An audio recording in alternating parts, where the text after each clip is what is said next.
अपनी फेवरेट फिल्मों के बारे में जानने के लिए सब्सक्राइब कीजिए फिल्म कंपेनियन लोकल पर। बेल आइकॉन दबाएं ताकि आप एक भी अपडेट मिस न करें। अस्सलाम वालेकुम नजमा, आप ही कैसी हैं आप? भैया मैं बहुत बढ़िया हूँ। हाय रोहिणी। हाय बाबू, वेलकम टू बोल बेबी बोल and congratulations. Thank you.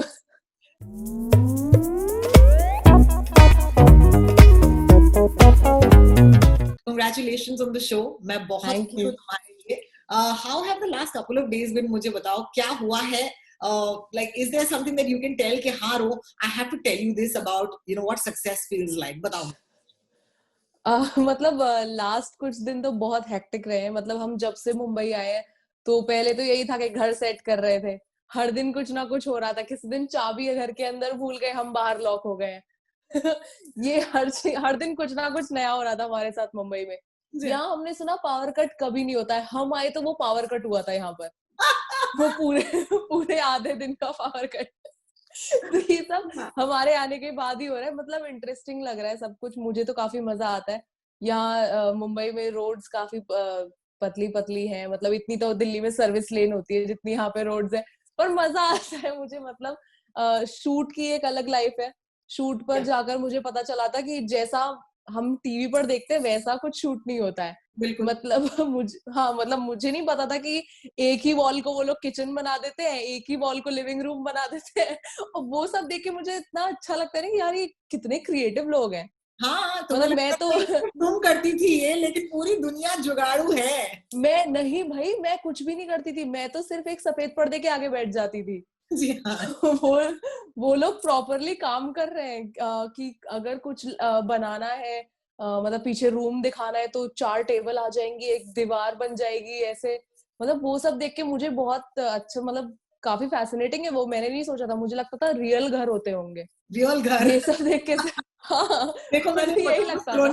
Mumbai शहर को इसीलिए माया नगरी कहते हैं क्योंकि यहाँ सब माया है, सब कुछ माया है मेरे दोस्त। ये सब मुझे यहीं आकर पता चला। अच्छा, so tell me something, तुम्हारे फैंस को बताओ कि have you moved to Mumbai for good? ऐसी वाली बात है कि सिर्फ इसकी शूटिंग के लिए, मतलब सब परिवार आए हो, अकेले आए हो, क्या है सीन? नहीं, मैं मेरे भाई के साथ आई हूँ क्योंकि वो शो में लिख भी रहे हैं और कुछ कुछ परफॉर्म भी कर रहे हैं। तो हम दोनों आए हैं। फैमिली तो वहीं पर है जहाँ पहले थी। मतलब अभी तो हम सिर्फ शो के लिए आए। अगर सब कुछ सही रहा तो शायद यहीं रह जाए। मतलब वो यहाँ पर मुंबई में मुझे काफी लोगों ने ये बोला भी है कि एक बार मुंबई आ जाते हैं तो वापस नहीं जा पाते। बिल्कुल यार, बिल्कुल। I hope that happens to you. लेकिन आई थिंक इट्स ग्रेट। मैंने पहला एपिसोड देखा, uncommon sense with Saloni. Saloni, I want to take you to your influences because मेरे हिसाब से मैंने कुछ रिव्यूज पढ़े and I be honest with you, there is this sort of crazy unfair comparison at this time with the Hassan Minhaj show या फिर Trevor Noah के show के साथ। पहले तो let me just break it down.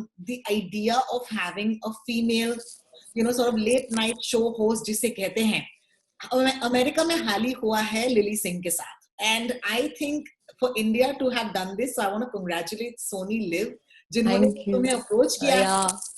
ये एक बहुत बड़ी बात है। So let's start with that because औरतों को हम ट्रेडिशनली इन रोल्स में नहीं देखा करते, right? How does that feel? Exactly. बहुत अच्छा फील होता है। मैंने यहाँ पर पहले भी, मतलब मैं पहली कॉमेडियन नहीं हूँ यहाँ पर, फीमेल कॉमेडियन मुझसे भी पहले है। लेकिन मैं बहुत थैंकफुल हूँ कि मुझे ये अपॉर्चुनिटी मिली और इनफैक्ट दी ये अपॉर्चुनिटी। मतलब सोनी ने लिटरली हमको ये बोला था कि तुम्हें जो करना है वो करो। इतना फ्रीडम कहाँ ही मिलता है। तो हम लोग बहुत खुश हो गए थे और हमने यही पिच किया था क्योंकि मेरी ऑडियंस हमेशा से मुझे स्टैंड अप करते हुए देखना चाहती थी। उनको ये था कि आपके वीडियो सिर्फ 1 मिनट के होते हैं, जल्दी से खत्म हो जाते हैं, तो कुछ स्केच टाइप करो। तो हमने वो भी उनको दिया। हमने सोचा कि जो वो मांग रहे हैं हम उनको वो देंगे। और हाँ, वो थोड़ा है, मतलब मैं ये भी नहीं कह रही कि जो आर्टिकल्स लिखे हैं 1-2 कि कंपैरिजन हुआ है उनसे, तो वो भी अच्छा ही है। एटलीस्ट वो उनसे कंपेयर तो कर रहे हैं ना हमें। हम तो मतलब चाहते भी नहीं थे कि हम वो चीज बनाए। हम तो इंडिया का अपना कुछ बनाना चाहते थे, बट एटलीस्ट वो लोग उनसे कंपेयर कर रहे हैं तो अच्छा ही है। हम लोग नेक्स्ट एपिसोड में और ऊपर लेकर जाने वाले हैं। बहुत बढ़िया। एंड आई थिंक दैट इसीलिए अपने इन्फ्लुएंसेस के बारे में बात करना जरूरी है क्योंकि हम एक इंडियन कॉन्टेक्स्ट में इसे देखें तो बेहतर होगा। मेरे हिसाब से, and correct me if I am wrong Saloni, I see कुछ झलकियां हैं। शेखर सुमन एक शो किया करते थे, मूवर्स एंड शेकर्स। ओके, मुझे पता नहीं कि क्या तुम उस जनरेशन की हो भी जिन्होंने ये देखा था। नहीं हो? नहीं, मैं इसकी एक स्टोरी बता देती हूँ कि जब हम लोग शो के बारे में डिस्कस करते थे ना, तो सबसे, क्योंकि मैं वही कि मैं थोड़ा लेट पैदा हुई, तो मैंने ये मूवर्स एंड शेकर्स और फ्लॉप शो जसपाल सर का ये मैं नहीं देख पाई। लेकिन जो राइटर्स टीम थी वो हमेशा इसी बारे में डिस्कस करती थी कि वो ऐसा करते थे उस टाइम पर, जसपाल सर ने ऐसा किया था, शेखर सर ने ऐसा किया था। तो मतलब फिर मैंने एक दो एपिसोड्स देखे थे, मूवर्स एंड शेकर्स के तो नहीं, लेकिन मैंने फ्लॉप शो का देखा था। और हमारे दिमाग में यही था कि अगर हम कुछ भी क्लोज टू वैसा लिख पाए तो वो बहुत बढ़िया होगा।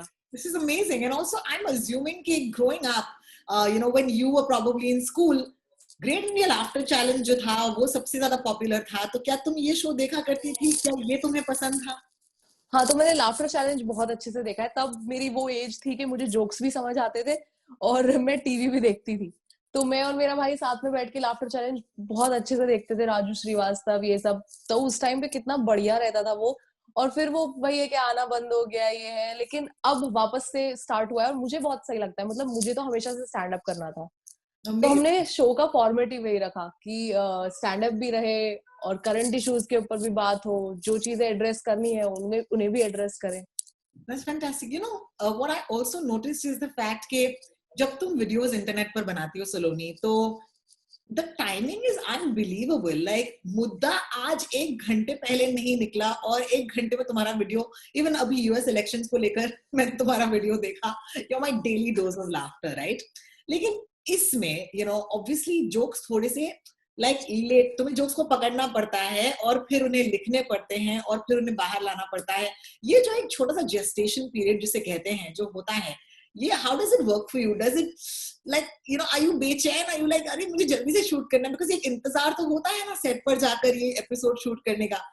उसके साथ तुम कैसे डील कर रही हो, बताओ? आई मीन जब स्टार्ट हुआ था तो सोनी ने भी हमें यही बोला था कि आप एक ग्रैंड लेवल पर कुछ करो, लेकिन don't lose your strength. I mean जो मेरी यही स्ट्रेंथ है कि मैं करंट टॉपिक्स के ऊपर बात करती हूँ, फट वीडियोस आ जाते हैं, तो वो चीज नहीं छोड़नी है। तो हमने यही डिसाइड किया था कि अगर हम करंट इश्यूज के ऊपर भी बात कर रहे हैं, तो क्योंकि ये वीकली शो है और हम उस हफ्ते की न्यूज के बारे में बात करेंगे या जो भी पूरे टाइम में हुआ, तो हमने वो सेगमेंट हर हफ्ते ही शूट करना है। ऐसा नहीं कि हम पहले से शूट करके रख लेते हैं। हम कुछ चीजें हैं जैसे हमने स्केच पहले शूट कर लिया, लेकिन जो करंट टॉपिक्स वाला है वो हम एवरी वीक ही शूट कर रहे हैं। तो वो चीज तो मैं रिटेन करूंगी कि जो जिस टाइम पर जो चीज हुई है उसे उसी टाइम पर बोलना है, ये नहीं कि एक चीज हो गई अब 2 हफ्ते बाद बोल रहे हैं। बिल्कुल बिल्कुल, I totally understand. Let's talk about that sketch. It's very interesting because I also know for a fact कि ये जो एक शो है इसका फॉर्मेट थोड़ा अलग है, because writers हैं, एक writers room है, यहाँ पर ये लिखते हैं और आप, I remember you saying that I go in there and I actually just host this show. But at the same time क्योंकि तुम्हारा नाम जो है शो के साथ जुड़ा हुआ है, are there any points जहाँ पर तुम कहती हो कि creatively do you sit and discuss कि शो में क्या होने वाला है? How is that process? Please अपनी ऑडियंस को बताइए। हाँ, हम लोग साथ में सब लोग, अब तो जूम कॉल ही होता है अब, लेकिन हम मुंबई आ गए तो हम साथ में बैठकर डिस्कस करते हैं। पहले तो ये होता था कि जब हम लोग एपिसोड्स लिख रहे थे, राइटर्स, मैं तो नहीं लिख रही थी, तो हम लोग साथ में ही बैठ के जैम करते थे। आई मीन वो काम उन्हीं का है, वो लिखते थे, लेकिन जैसे अब साथ में उन्होंने कुछ बोला, किसी और ने कुछ बोला, तो एक जोक अपने भी दिमाग में आ ही जाता है जब 3 लोग बैठकर कुछ डिस्कस कर रहे होते हैं। तो पहले हम जूम कॉल पर यही करते थे। हमने जब स्केचेस, हमारे राइटर्स हैं सुप्रीत, अभिषेक यादव और निखिल ने भी एक एपिसोड लिखा है, तो हम लोग सब साथ में जूम कॉल पर ही डिस्कस कर रहे होते थे। मैं तो कभी कभी ऐसा भी होता था कि मेरे एग्जाम्स थे क्योंकि अगस्त में, और तब ये सब हो रहा था, तो मैं कभी कभी ये भी है, नरेशन हो रहा है और मेरा पार्ट कोई और प्ले कर रहा है और मैं अपना एग्जाम दे रही हूँ, तो ये भी हुआ है। अच्छा, लेट्स नॉट फॉरगेट, यहाँ पर तुम्हारी ये पैरेलल वाली जिंदगी भी चल रही है। एक यूनिवर्स में तुम यहाँ पे स्टार और दूसरी यूनिवर्स में तुम स्टूडेंट हो, ये तो चल ही रहा था। नहीं, अभी मैंने अगस्त में फाइनल ईयर एग्जाम्स दे दिए, अभी आगे देखते हैं। हाँ, अभी ग्रेजुएशन, मतलब अभी रिजल्ट आना बचा है, मुझे डिग्री नहीं मिली है, बट हाँ खत्म हो गया है। बहुत ही बढ़िया, बहुत ही बढ़िया। It's kind of weird because ये जो स्केच था ये बेरोजगारी पर था, और ये जो तुम्हारा शो है यहाँ पर तुमने ग्रेजुएशन कंप्लीट नहीं की और तुम्हें नौकरी जो है मिल गई है। हाँ, मेरे कॉलेज से सिर्फ आई थिंक मेरा ही प्लेसमेंट हुआ है, सोनी की साइड से। Well said. I'm very lucky. Well said. तो मैं कह रही थी कि ये जमाना जो है it's so interesting because it is truly the age of the creator, right? हम कहते हैं कि क्रिएटर से हम क्या सीख सकते हैं कि ये क्रिएट करना जरूरी है, which is why I asked you that first question, because अक्सर लोगों को लगता है कि आप 1 साल से वीडियो बना रहे हैं.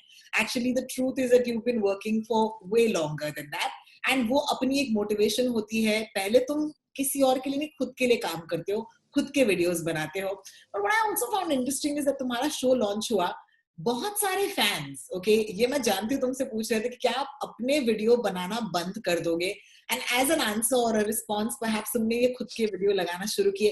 How are you navigating that? Because तुम्हें क्या लगता है कि जो भी तुम कर लो, तुम अपने वीडियो बनाना बंद नहीं करोगी, क्या ये सही है? हाँ, मुझे लिखना पसंद है और अब जैसे शो में अलग राइटर्स हैं, तो मेरे दिमाग उनसे थोड़ा अलग तो चलता ही है. मतलब सब लोग एक जैसा नहीं सोचते, तो ऐसा होगा कि उसी टॉपिक पर मेरा टेक कुछ और होगा और राइटर ने कुछ और लिखा होगा. तो अगर जोक्स है तो मैं उनको वेस्ट तो नहीं करना चाहूंगी, क्योंकि मेरा तो ये है कि अगर कुछ आया है तो फटाफट फटाफट, अगर मेरे दिमाग में कुछ आ रहा है तो बना दो, मुझसे रहा नहीं जाता है. तो अगर मेरे पास टाइम है, मेरा उस दिन शूट नहीं है, तो मैं पक्का वीडियो बना दूंगी. अभी यूएस इलेक्शन भी शो से, आई थिंक शो रिलीज होने से एक दिन पहले ही मैंने वो वीडियो डाली है. हाँ जी. मुझसे नहीं रहा जा रहा था. मैंने कहा कल मैं बिजी रहने वाली हूँ, बाइडन ऑलमोस्ट जीत ही गए, मैं बना देती हूँ. जी हाँ, जी हाँ, जी हाँ. तो मैंने बना दिया. तो ये, हाँ, तो ये तो रहने ही वाला है. मैं वीडियोस बनाना कभी बंद नहीं करने वाली हूँ. मतलब एक टाइम पर शायद बाद में कभी ऐसा हो जाए कुछ सालों बाद कि मैं ही बोर हो गई, तो वो अलग बात है. एक वो जो सैचुरेशन पॉइंट सबके साथ हो जाता है, तब मैं लेकिन कुछ और कैरेक्टर्स ले आऊंगी. लेकिन अभी बंद नहीं होने वाला है. तो प्लीज, हाँ, दर्शकों, ये मत सोचो मैं जा रही हूँ किधर. फैंटास्टिक. और बेहद खुशी हम सबको एज फैंस ऑफ योर्स ये देखकर मतलब आई कि भाई नज़्मा आप ही आपके साथ इस शो में है, and I think that's wonderful. लेकिन मुझे तो वही सवाल पूछना है कि आपको जितने पैसे मिले मुझे कोई फर्क नहीं पड़ा, लेकिन नज़्मा आपी की डील क्या हुई, बता दो. बच्ची कितनी अच्छी डील हुई है कि नहीं उनकी? नज़्मा आपी के शकरकंदी के ठेले से प्रॉपर एक फ्रूट शॉप खुलेगी. अब कीवी भी बिकेगा उनकी शॉप पर. That is absolutely amazing. No, that's great because ये एक कैरेक्टर है, लेकिन I am very curious to know तुम्हारे फैंस के बिहाफ पे कि जो तुम्हारा जो दूसरा कैरेक्टर है जहां पर आप विग पहनकर प्रकट होती हैं, तो क्या वो कैरेक्टर भी आएंगी हमारे शो पर या we'll have to wait and watch? Of course आएंगे. नहीं नहीं, आएंगे. मतलब अभी जैसे फर्स्ट एपिसोड में नज़्मा आपी आया है, तो हमने अभी ऐसा ही किया है कि जितने मेरे कैरेक्टर्स हैं जो मैंने अपने सोशल मीडिया पे प्ले किए हैं, वो तो डेफिनेटली आने वाले हैं, क्योंकि लोग उन कैरेक्टर से बहुत ज्यादा प्यार करते हैं. इनफैक्ट मैं ज्यादा नहीं डिस्क्लोज कर सकती, लेकिन जो कैरेक्टर्स मैंने अपने सोशल मीडिया पे कभी प्ले नहीं किए, वो भी इसमें आने वाले. तो शो में जो मैंने किया है ऑलरेडी वो तो रहेगा ही, लेकिन उससे एक वन अप भी जाने वाला है. That's fantastic. I can't wait to see कि अब क्या होने वाला है, because मेरे लिए ये तुम्हारी स्टोरी जो है, and honestly बताऊं, तुम्हारी स्टोरी मेरे लिए सबसे इंटरेस्टिंग चीज है इन सारी चीजों में. तुम्हारे वीडियोस तो फनी हैं, तुम फनी हो, ऑल ऑफ दैट, लेकिन सलोनी ये जो कहानी है कि एक लड़की घर पे बैठे अपने बुक्स के ऊपर एक फोन रखकर वीडियोस बनाया करती थी, और उसको अब ये मौका मिल रहा है. Where do you want to take this? I know it's a little too soon to ask this question, और शायद इसका जवाब तुम्हारे पास भी ना हो, लेकिन कभी सोचा है कि क्या करना चाहते हो? What is the one thing that you want to achieve? मुझे बताओ. Philosophical आंसर भी हो सकता है, अपने आप को रोको मत आपी. नहीं, एक तो यही है कि मैं फिलोसॉफिकल आंसर्स नहीं दे पाती हूँ. मैंने देखा है लोगों को कि वो इतने ज्यादा सीरियस होके जवाब देते हैं. मैं नहीं हूँ उतनी सीरियस. आई मीन, मुझसे मत एक्सपेक्ट करिए कि मैं कुछ इतना ज्यादा सीरियस जवाब दूंगी. यही है कि लेकिन मैंने जितना भी सोचा है, मैं मानती हूँ कि मुझे उससे ज्यादा ही मिला है. मैं जब कॉलेज में थी तो ये ड्रीम तो मेरा था कि मैं किसी बड़े स्टेज पे कॉमेडी कर रही होंगी और बहुत सारे लोग मुझे देख रहे होंगे. ये एक चीज मैं सोचती थी हमेशा से.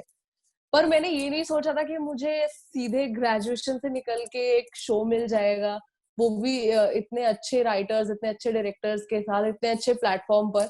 ये नहीं सोचा था, ये हो गया. तो अभी मैं वापस से फिर और कुछ नहीं सोचना चाह रही हूँ. अभी मतलब जो होगा देख लेंगे. अभी सब बढ़िया चल रहा है, मुझे इतना आगे का नहीं सोचना है. ये वाला सीजन अच्छे से निकले. एक तरह तुम कहती हो कि तुम फिलोसॉफिकल हो, but I still feel that as an artist you are definitely mature. I remember हमारी पिछली बार जब बात हुई थी, तुमने कहा था कि मेरी ऑडियंस मुझे बहुत प्यार करती है, मुझे ज्यादा ट्रोलिंग नहीं होती, in spite of the fact that you never shy away from taking up a topic. आज when you're actually launching the show और लोग episodes देख रहे हैं, audiences का सबसे ज्यादा reaction क्या रहा है? मैं critics की बात नहीं कर रही हूँ, मैं सिर्फ fans की बात कर रही हूँ. क्या आए हैं reactions मुझे पता. सब लोग बहुत खुश है। I mean, मैंने जैसे बोला था कि मेरी ऑडियंस बहुत सपोर्टिव है, और इंस्टाग्राम की ऑडियंस का तो हमेशा वही रहता है कि you go girl, you get them, और ये सब ये आजकल टॉप कमेंट चल रहा है। तो सब वही लिख रहे हैं कि फाइनली जो मतलब तुम डिजर्व करते थे और आपको ये मिला है, मतलब बहुत अच्छी ऑडियंस है। वही मैं फिर से कहना चाहूंगी कि इतना सपोर्ट करें, आप किसी की लाइफ में इतना इन्वेस्ट हो जाओ कि उनकी खुशी में आपको इतनी खुशी मिलने लगे, तो इससे बढ़िया बात कुछ हो नहीं सकती है। कुछ लोगों का ये है कि दीदी हमको भी पासवर्ड आईडी दे दो, किसी का ये भी आ रहा है। मेजोरिटी में ये लोग हैं जो बोल रहे हैं कि हमें भी शो देखना है, हमारे पास पासवर्ड आईडी नहीं है, आप दे दो हमें। तो वो भी वही है कि वो लोग इतना अपनापन मानते हैं कि सीधे ही हाँ हमारे पास आईडी पासवर्ड नहीं है, फटाफट दे दो। And that's awesome, and I do hope that you'll be able to do that as well for your जितने भी fans हैं. माशाल्लाह, ये भी शायद हो, you never know. But I just want to say, Saloni, I am one of those people जिन्होंने ये post किया था, you go girl. And I'm not somebody who is, within the fraternity, इसीलिए मैं कर रही हूँ. Genuinely, अगर आप fans में गिरे तो मैं भी हूँ. तो इसीलिए मैं चाहूंगी कि ये जो एक, step लिया है Uncommon Sense with Saloni के साथ, this is just one of those steps in a long and very very lasting career, because ये मेरे लिए बहुत exciting होता है, because आज की बात नहीं है, अगले 20 सालों की बात है, अगले 30 सालों की बात है. And I do hope that you play a long innings. So I wish you all the best. और बहुत Thank you, शुक्रिया Rohini. मुझसे बात करने के लिए, and thank you so much मेरे show Thank you. Thank you. It was lovely.